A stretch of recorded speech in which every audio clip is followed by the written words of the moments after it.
Olá, sejam bem-vindos a mais um Caso Caso, o nosso segundo episódio. Hoje vamos falar sobre o que mudou no novo processo de auditorias ambientais, o Decreto 45 de 2024. Temos como convidada especial Jéssica Tempo, com mais de 6 anos de experiência na área. Vamos então perceber de que maneira é que este novo decreto contribuiu para a melhoria da sustentabilidade das empresas moçambicanas.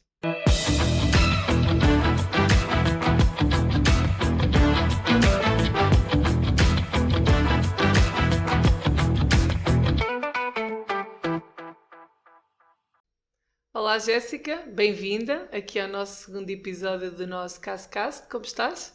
Olá, Cláudia, muito obrigada pelo convite.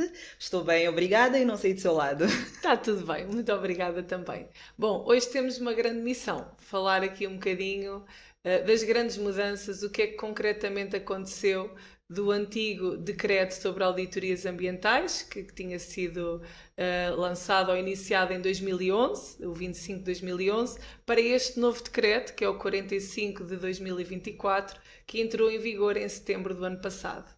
Portanto, uma das primeiras perguntas que eu trago aqui para te fazer e para o público entender como é que tudo isto começa, o que é afinal de contas o impacto ambiental? O que é que podemos dizer em linhas muito gerais a quem nos está a ouvir? O que é o impacto ambiental? Ótima pergunta. Bem, o impacto ambiental consiste num conjunto de alterações ou mesmo efeitos que vão recair sobre o meio ambiente diante do desenvolvimento de uma determinada atividade. É só isso, tão simples quanto isso. Muito bem, portanto, podemos, uma forma de complementar, perceber o impacto ambiental que uma alteração que um determinado projeto vá ter, possa ter ou na água, ou nos solos, ou no ar. Exatamente. Muito bem. Ou no ar, na qualidade do ar, portanto, é qualquer alteração que possa haver num desses meios. E com isto falamos muita vez o que é uma avaliação do impacto ambiental. Depois de avaliarmos o impacto, temos a parte da avaliação do impacto ambiental. O que é concretamente isso? Exatamente. Bem, após a identificação dos impactos ambientais, é necessário perceber qual é a magnitude deste impacto. Daí a necessidade de se fazer uma avaliação dos impactos ambientais, que consiste nada mais, nada menos que um processo em que é feita a verificação ou análise, melhor dizendo, da significância dos impactos ambientais. Tão simples quanto isso. Portanto, no fundo, é para, no final, após termos esta avaliação, percebermos se o impacto que estamos a causar no ambiente, face ao projeto ou à alteração que vamos causar, se é um impacto ambiental significativo ou não significativo. Exatamente. De acordo com a legislação moçambicana, qual é, no fundo, o decreto que temos que nos apoia para o processo de licenciamento ambiental das empresas? O decreto que nós temos em vigor no país, que suporta este processo de avaliação do impacto ambiental, é o decreto número 54/2015, de 31 de dezembro, que foi aprovado mesmo com o objetivo de estabelecer todo o procedimento que vai reger esta gestão do processo de avaliação de impacto ambiental. Pois já tivemos, hoje o nosso foco é falar justamente das alterações, das auditorias ambientais, mas também apenas para clarificar ao público que também já houveram várias alterações a nível do processo de licenciamento ambiental. Recordo-me que de um de 2004, depois passámos em 2008 algumas alterações, até que chegámos agora em 2015, já passam 10 anos mais ou menos. Quase 10 anos, em que houve a última revisão do processo de licenciamento ambiental.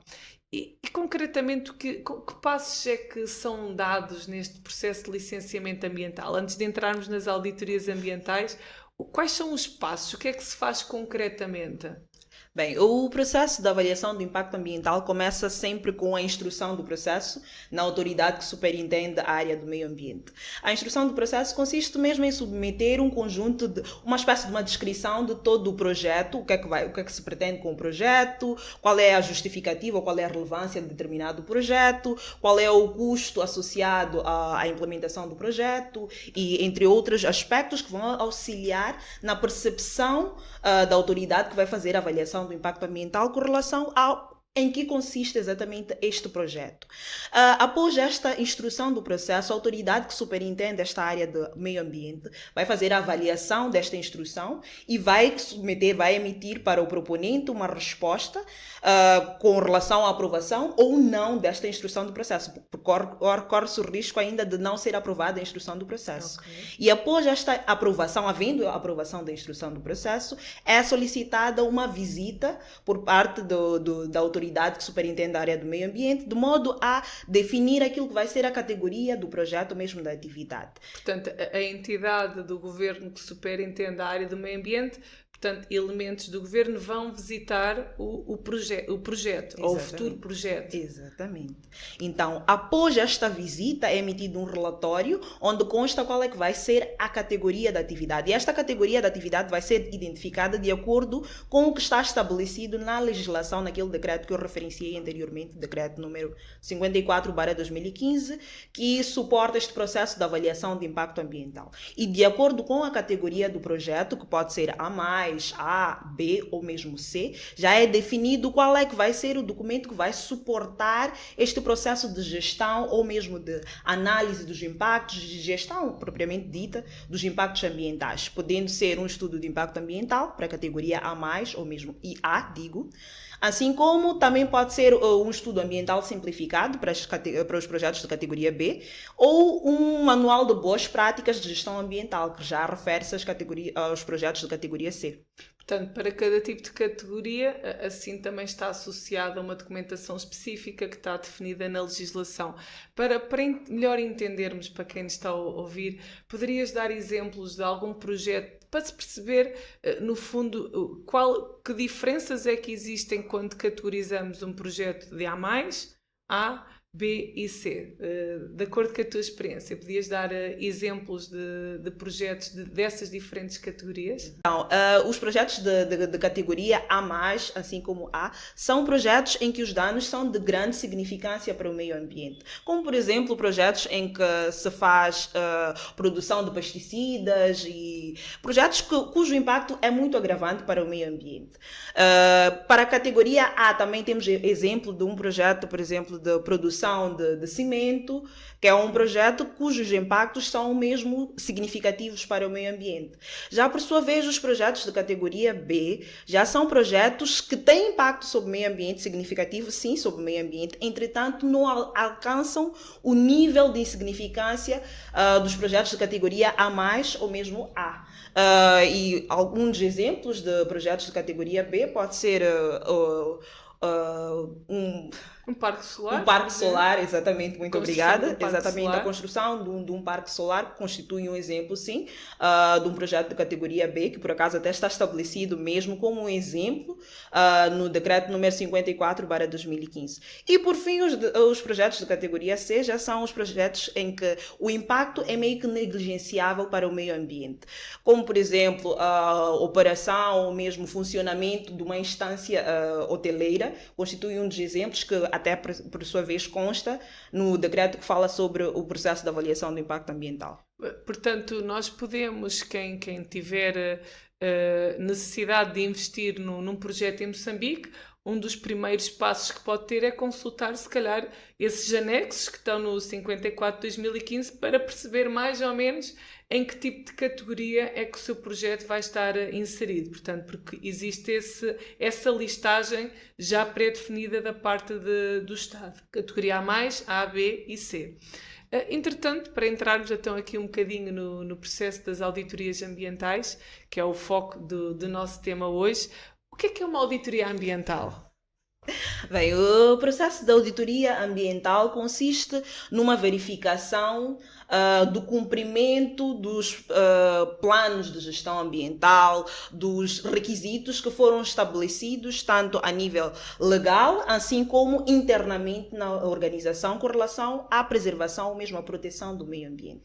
Então, é um procedimento, é um processo, melhor dizendo, que deve ser documentado, que deve ser previamente preparado e depois, ao longo da sua execução, documentado, de modo a assegurar que conseguimos evidenciar o nível de cumprimento dos procedimentos de gestão ambiental que foram estabelecidos pela organização ou mesmo que estão estabelecidos a nível da legislação. Portanto, no final, quando nós realizamos essa auditoria ambiental, no final vai culminar com um relatório da auditoria ambiental, cujos pontos estão devidamente pré-definidos também neste Decreto 45/2024. Portanto, é apenas um alerta para o público lá em casa, que o relatório e o modo como executamos este relatório também está previamente definido no próprio instrumento legal.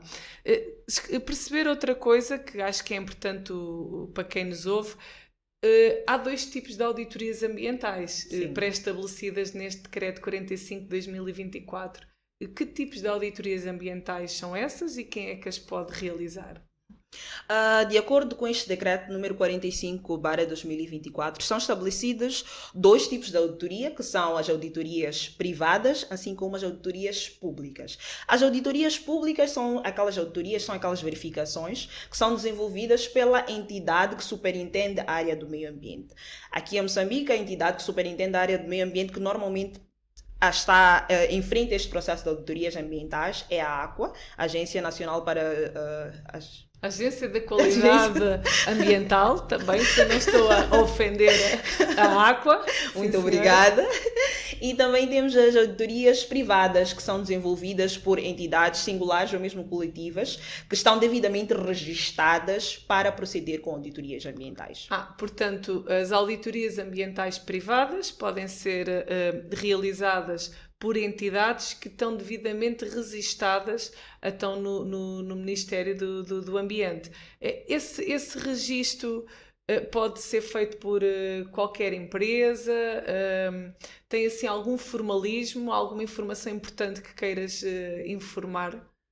O bom é que este novo decreto, esta atualização, melhor dizendo, deste decreto que aborda esta questão das auditorias ambientais, já especifica que as entidades que vão se inscrever como auditor ambiental, melhor dizendo, devem ser entidades entidades singulares ou mesmo coletivas, que têm formação na área de ciências e na área ambiental. É mesmo restrito para a área de ciências e ambiental. Portanto, estes auditores ambientais, que podem ser registados de forma individual ou coletiva, têm que justamente estar licenciados em ciências naturais ou na área do ambiente equivalente.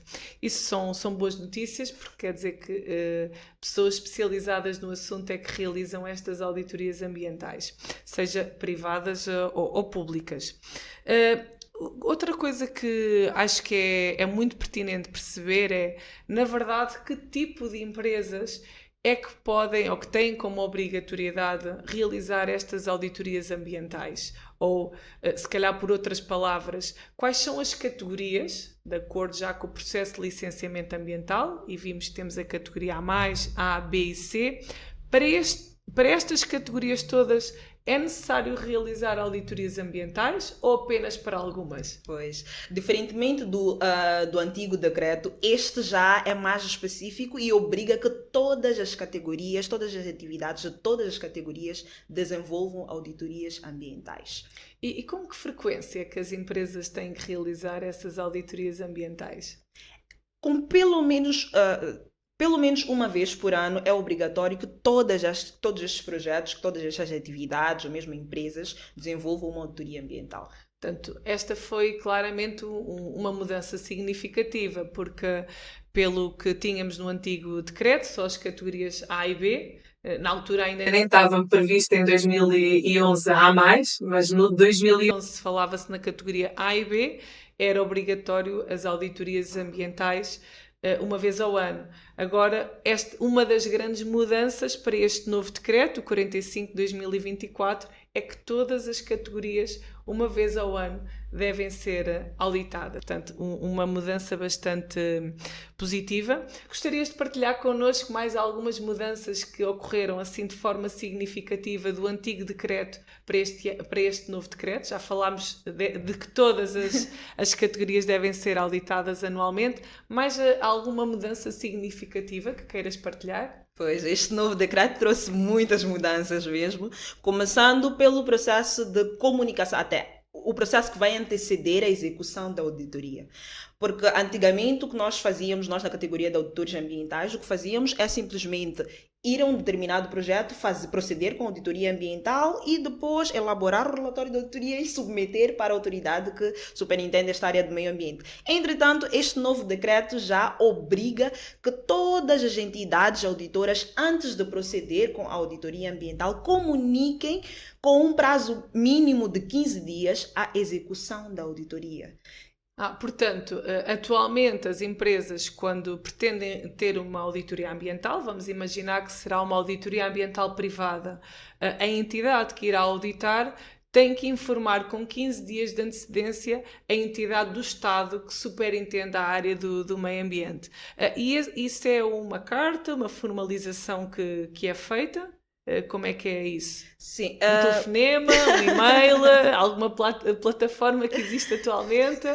Bem, se formos a ver, por acaso, o decreto não especifica em que termos é que será realizada esta comunicação. Entretanto, é sempre conveniente, visto que este processo de auditoria é um processo que deve ser documentado, é conveniente sempre garantirmos que temos evidência de que foi feita esta comunicação à autoridade que superintende a área do meio ambiente. Então, é conveniente submeter, nem que seja uma carta, a comunicar que vai ser realizada a auditoria a determinada atividade de categoria X, A mais, B ou mesmo C, no período X a Y. E anexar, obviamente, o certificado do auditor ambiental que comprova que tem competências suficientes para poder executar a auditoria. E esta, pronto, já percebemos que é uma mudança, uma mudança significativa. Portanto, já falámos em 2 mudanças significativas. Para todas as categorias, é necessárias auditorias ambientais anualmente. Já falámos desta comunicação com 15 dias de antecedência para esta comunicação que é necessária fazer ao Estado. Mais mudanças significativas que queiras partilhar? Sim. Outra mudança também já diz respeito ao processo de submissão do relatório da auditoria, em que já é estabelecido um prazo para a submissão do relatório da auditoria, o que anteriormente não estava especificado no decreto passado, no decreto obsoleto, digo. Atualmente, o que deve acontecer é, após a execução da auditoria, ou melhor dizendo, antes de chegarmos até esta parte da elaboração do relatório da auditoria, é necessário que o auditor, antes de iniciar com o processo de auditoria, também vá se apresentar à autoridade que superintende, ao setor local em que vai ser executada esta auditoria, de modo a assegurar a veracidade da informação que vai ser descrita ou que vai ser transmitida no relatório de auditoria. Ou seja, então, o que tu estás a dizer é, vamos imaginar que temos uma auditoria que comunicamos com 15 dias de antecedência, que vai ser realizada no dia 15 de março de 2025, vamos imaginar, na Matola. Chegando a esse dia 15 de março de 2025, assim que chegarmos ao local, deveremos primeiramente, antes de nos dirigirmos às instalações do proponente, devemos em primeira instância nos dirigir à entidade do Estado que representa a área do ambiente no local, é isso? Exatamente. Muito bem, ok, assim, essa de facto é uma grande mudança e que ajudem muito, porque essa veracidade dos dados, a apresentação do relatório vai ajudar em muito depois até a entenderem. Portanto, no fundo, há essa probabilidade de um responsável do parte do Estado acompanhar o auditor. Isso não está muito bem explícito na legislação, mas a partir do momento que nos apresentamos nessa entidade, poderá isso também acontecer. Exatamente, sim, há grandes chances mesmo da entidade que superintende esta área do meio ambiente ou do setor local que está em frente a este processo de gestão ambiental fazer parte do processo de auditoria ambiental. É muito bom, acho uma excelente ideia e assim acabam por estar todos envolvidos, né? O proponente, a entidade auditora e o próprio Estado. Outra grande mudança que tinha já há bocado falar na submissão, no prazo de submissão do relatório. Exatamente, pois quanto à submissão do relatório de auditoria, este novo decreto já estabelece que o relatório de auditoria deve ser submetido no prazo máximo de 15 dias após a execução da auditoria, o que não estava estabelecido ou que não estava especificado, melhor dizendo, no antigo decreto. Então, após a execução da auditoria, o auditor deve, no prazo máximo de 15 dias, submeter o relatório da auditoria. Primeiramente, deve comunicar o relatório da auditoria ao proponente, o mesmo auditado, e depois submeter o relatório da auditoria à autoridade que superintende esta área do meio ambiente, de modo a garantir que se transmite todo o processo da auditoria, como é que foi executado e quais foram os resultados que foram obtidos ao longo do processo de auditoria. Sim, isto no fundo vai ajudarem muito para limitar o tempo, não é? Para não corrermos o risco de realizarmos uma auditoria hoje e só passado 2 ou 3 meses ou mais submeter, portanto, veio criar alguma regra e disciplina por parte tanto dos proponentes como por parte das entidades que vão realizar as auditorias. Sim, de certo modo, este processo até ajuda a autoridade da avaliação de impacto ambiental a ter melhor e maior controle sobre os projetos, sobre as atividades, porque suponhamos que nós realizamos uma auditoria em janeiro e só submetemos o relatório, por exemplo, em março, abril. O que vai acontecer é que a autoridade já perdeu o controle de todos os processos que estão em curso e que têm impactos, que foram licenciados e que têm impactos sobre o meio ambiente. Então, eles conseguem gerir melhor e também assegurar que dão um melhor subsídio com relação a melhores oportunidades para a gestão ambiental de determinado projeto. Muito bem.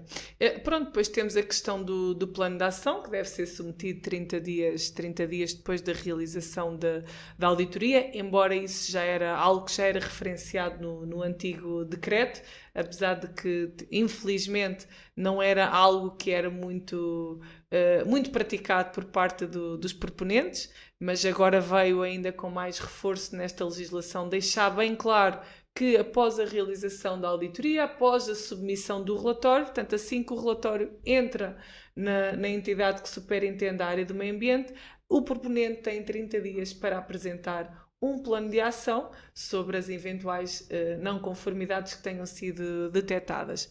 Há mais duas informações que eu gostaria de partilhar sobre grandes mudanças de um decreto para o outro. Podes-me ajudar? Sim, pois. Assim, uma delas, começando já para estas que ficou ainda por partilhar, uma delas refere-se mesmo a estas recomendações que são feitas no relatório da auditoria. O que antigamente acontecia é que simplesmente haviam as constatações da auditoria e haviam recomendações que acabavam, de certo modo, sendo facultativas com relação à implementação por parte do proponente. Entretanto, neste novo decreto, ele obriga que o proponente implemente todas as recomendações que foram estabelecidas ou que foram definidas, melhor dizendo, no relatório da auditoria. Portanto, se houve um compromisso da parte do proponente na execução de um plano de ação a dizer quais são os recursos, as ações e os prazos que vão determinar determinado fecho de uma não conformidade, se houve esse comprometimento, terá mesmo que ser feito. Portanto, não há alternativas de não ser cumprido. Depois temos a questão dos relatórios de monitorização e os relatórios de desempenho ambiental, que também foi outra novidade de 2011 para o de 45 de 2024. O que anteriormente no antigo decreto não estava assim tão explícito com relação à diferenciação entre um relatório de desempenho e um relatório de monitorização ambiental, agora já especifica que deve ser realizado ou desenvolvido, melhor dizendo, o relatório de desempenho ambiental, assim como devem ser feitas monitorizações ambientais e elaborados relatórios de monitorização ambiental. De acordo com este decreto número 45/2024, é estabelecido que deve-se desenvolver os relatórios de desempenho ambiental semestralmente ou mesmo de acordo com aquilo que foi pré-estabelecido ou pré-definido no plano de gestão ambiental. Quanto aos relatórios de monitorização ambiental, por sua vez, já devem ser desenvolvidos pelo menos uma vez por ano. Portanto, foi muito positiva a introdução destas duas obrigatoriedades, assim como deixar bem clara a frequência, né? Porque a questão da frequência às vezes é um bocadinho ambígua em algumas legislações e aqui neste caso ficou bem claro, relatórios de monitorização anualmente, desempenho semestralmente ou de acordo com as licenças ambientais. Deixe-me ainda acrescentar um ponto que talvez não tenha especificado quanto a estas alterações. Um outro ponto que há que ter muita atenção é com relação às multas. Agora está muito bem definido com relação à multa que vai ser aplicada a cada incumprimento de cada aspecto estabelecido nesta lei. Já vamos dar exemplos, vamos deixar essa parte dos números, né, que estão estabelecidos mais para o final, para não assustarmos já o nosso público. Tá Mas claramente que a questão das sanções e das taxas, que também foi uma grande mudança.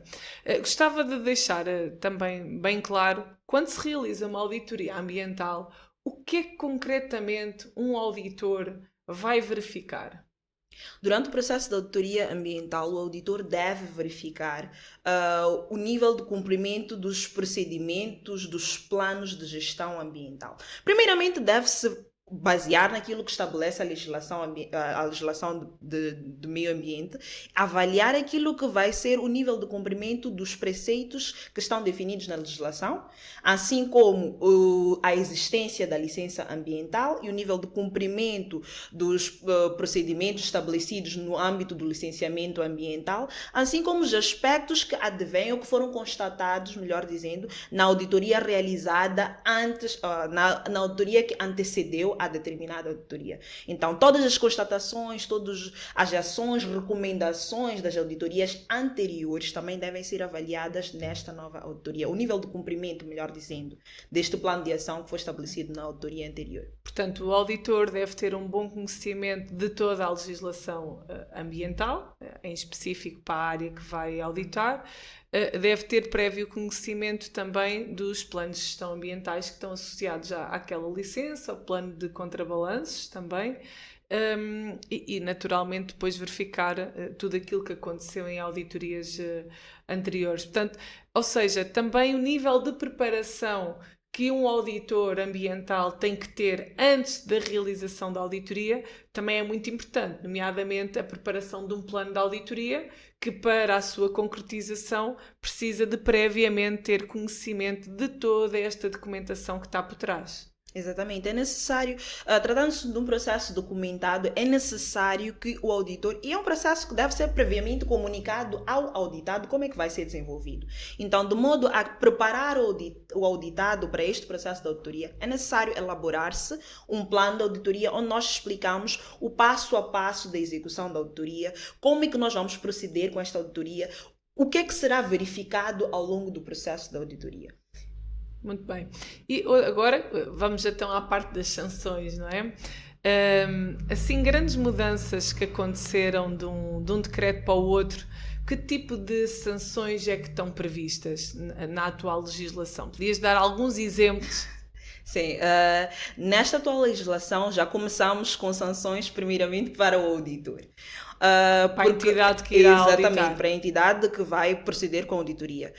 Porque anteriormente nós dissemos que é necessário que o auditor comunique com antecedência mínima de 15 dias a execução da auditoria. Então, o incumprimento desta comunicação da auditoria já dá direito a uma sanção de cerca de 100 mil meticais, que não é pouca coisa. E essa recai para a entidade que vai auditar. Portanto, deixar bem claro a quem tem registros, como às empresas, entidades ou individuais ou coletivas, deixar claro que se não fazem esta comunicação e se não cumprem este prazo, tem uma sanção que está prevista na legislação de cerca de 100 mil meticais. E a seguir? Também tem uma sanção com relação ao incumprimento do prazo estabelecido para a submissão do relatório de auditoria ambiental. Eu aí até antecedia, portanto, se não entregarmos o relatório da auditoria ambiental, temos aí uma sanção de cerca de 500 mil meticais. Portanto, as empresas que não entregam relatórios ambientais, é uma sanção de 500 mil. E se atrasarem, portanto, se não cumprirem aqueles 15 dias de entrega do relatório após a realização da auditoria? O incumprimento deste prazo estabelecido também dá direito a uma sanção que está em torno de 50 mil meticais. Pois. Outra coisa que também gostaríamos, porque há bocado reforçámos muito o cumprimento do plano de ação, portanto, aquele plano de ação que é elaborado pelo proponente após a realização da auditoria ambiental, reforçamos que as ações previstas devem ser cumpridas.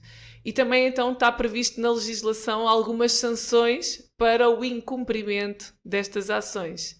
E está estabelecido de acordo com as categorias. Exatamente. Portanto, a dar um exemplo, não sei se queres partilhar, mas para uma categoria a mais, a sanção pode ser de quanto? Bem, para as categorias que têm um grande impacto para o meio ambiente, a sanção pode variar em torno de 1 milhão a 3 milhões. 3 milhões de meticais.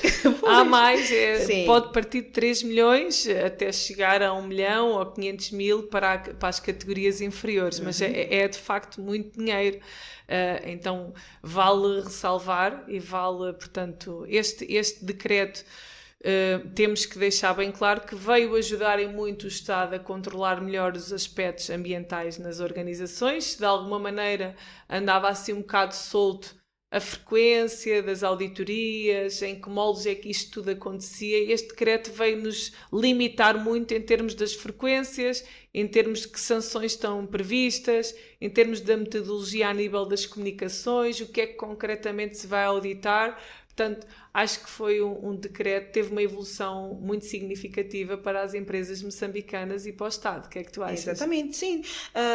Traz este decreto por ser mais específico, traz para o auditor um pouquinho, gera no auditor um pouquinho mais de organização, torna o auditor um pouquinho mais organizado em termos de gestão de todo o processo da auditoria e também gera no auditado um senso de responsabilidade com relação, primeiro, a solicitar a execução solicitar ou mesmo adjudicar este processo da auditoria, assim como gerir todo o processo da auditoria, envolvimento em todo o processo da auditoria até a submissão do plano de ação e conclusão desta parte do processo da auditoria, porque a auditoria não se conclui só após a saída do auditor das instalações auditadas, não.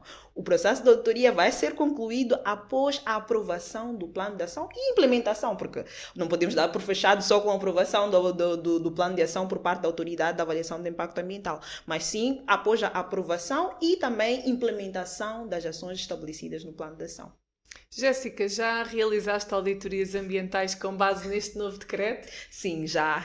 Como é que correu? Algum desafio que foi encontrado aí? Alguma história que queiras partilhar? Bem, tratando-se de um novo decreto, confesso que inicialmente não estava assim tão familiarizada com as exigências deste novo decreto, então tentei tornar o processo mais documentado, evidenciar o máximo possível a execução do passo a passo conforme estabelecido nos deveres, conforme estabelecido no artigo número 12, que fala dos deveres deste processo, dos deveres associados a este processo de auditoria. Então, lembro-me que uma das dificuldades que enfrentei neste processo de auditoria, que executei num dos últimos processos de auditoria que fiz parte, foi com relação à apresentação do auditor na autoridade ou no setor que superintende esta área do meio ambiente. Tratando-se de um decreto novo, que também, por sua vez, não estava assim tão específico com relação à autoridade na qual devíamos nos apresentar. O que aconteceu foi que no dia da auditoria nós nos fizemos presentes ao local de inserção do projeto e antes de iniciar com a auditoria, antes de iniciar com o processo de auditoria, melhor dizendo, nos fizemos presentes, nos apresentámos na autoridade que superintende a área de gestão do meio ambiente local e, por sua vez, a autoridade estava fechada. Pois. E aí, depois, como é que conseguiram?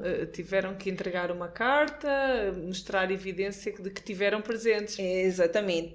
O bom é que também já tínhamos preparado uma carta para submeter nesta entidade, então executámos a auditoria, contudo deixámos ficar a carta para que fosse submetida assim que as instalações fossem abertas, de modo a garantir que nos apresentámos e que comunicámos a execução da auditoria. E tiraram fotografia que tiveram naquele dia e naquele local. Exatamente.